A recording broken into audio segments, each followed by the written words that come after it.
नमस्कार सब गोटे के, हम छी अभिषेक निराला और हमारा साथ में जुड़ल है नूतन रीता रुतम। अच्छा रीता रुतम और ओकर साथ में एकर हस्बैंड जी आ जे ई रह रहल अभी दिल्ली में रह रहल। कते दिन से रह छी दिल्ली में? तो 30 साल। मेरे को 30 साल हुआ। आपको कितने साल हुआ? हमको हुआ है 8 साल। देख लीजिए ये सब मेरे को तेरे को मैंने बात कर रही है, समझ गेलिए ना। अहाँ के 30 साल भेलिए। अहाँ का तो बिहारे से रहे वाला। बिहार से बघेली गांव से। अच्छा बघेली हमर नानी गांव से ही भेल। हमर नानी गांव पड़ी सुंदर चौक पर और 8वां से हो यही वार्ड नंबर 7 गाय वाते वार्ड नंबर कते का बगतरा गाँव जुटे से वार्ड नंबर त गाय जकरा आईडी की कर जाने छतरा के फॉलो कर लियो।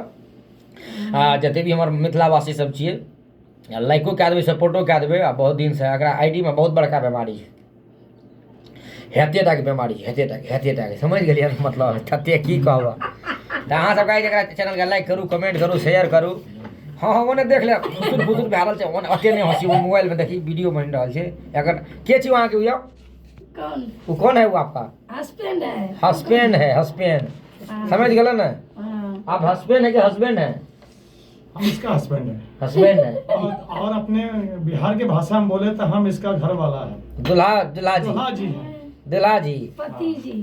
पति ये मेरी पत्नी है, मैं इसका पति हूँ। पति हूँ जी। और की कहब? और की कहवे, कमेटी हमारे घर बघेली भेल।